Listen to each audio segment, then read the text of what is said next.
Hi, this is Ron Orol, reporter with the Daily Deal newspaper. I'm here with Congressman David Schweikert, Republican from Arizona and chairman of a key small business subcommittee, oversight subcommittee. Thank you very much for joining us. No, this is always one of my joys. Okay, super. So I wanted to talk to you a little about, I know that you're a big proponent of the Jobs Act and helped usher that through last year, and there's a lot of discussion on Capitol Hill about Jobs Act 2.0, a package of legislation that will kind of build on that first legislation that helped capital formation, particularly with small public companies.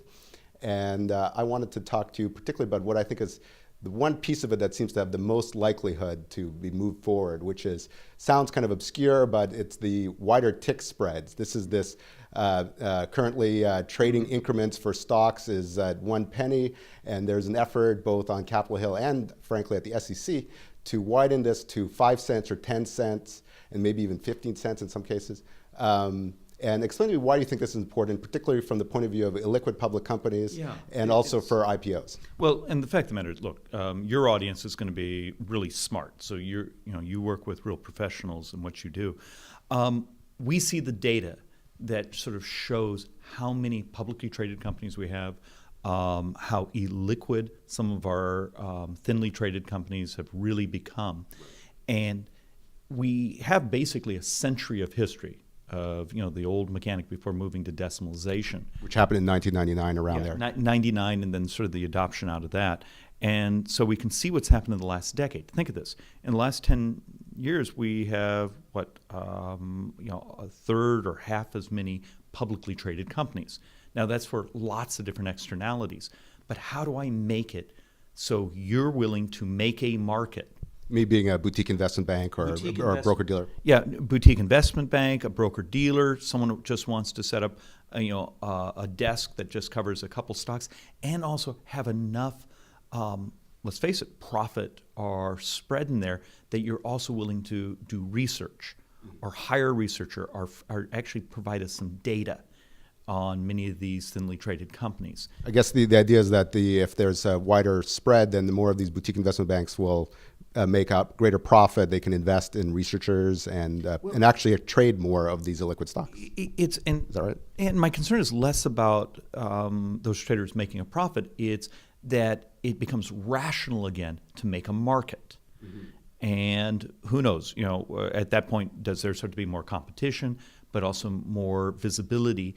And you and I earlier were having a conversation of how do I create more optionality in our markets, where right now so much of our trading volume is concentrated into a couple handful of companies. So do you think this could also encourage IPOs potentially if you have more liquidity in small public companies? A lot of these are very illiquid right now. Oh, and that's in many ways exactly the goal. What happens when U.S. equity markets keep getting thinner and thinner by the number of publicly traded companies? And what have we done structurally in the last decade to cause that? Some of it, I believe, is the decimalization. Some of it may be Sarbox and some of the other things that have happened over the last decade. And trying to understand, all good intentions, but what's really happening in market structure. So the House Financial Services Committee recently passed a bill that would create a 5-year pilot program for tick spreads, wider tick spreads for small publicly traded companies. And it passed unanimously. So all the Democrats and Republicans supported it. So it seems like it's really kind of pushing the SEC to do something. And I spoke to the SEC chairman, Mary Jo White, about this topic, and they seem to really be pushing to do some sort of pilot program. And it seems to me the internal squabble at the SEC is whether to make it a 1-year pilot program or a 5-year pilot program or some period longer than 1 year. And I guess my sense is I know you would prefer to have no pilot program at all, and they just do it the way they decided to go to decimalization 15 years ago. But if you had to choose between a 1-year pilot program and a 5-year pilot program, which one would you choose, and why is it important? Well, and two quickies here.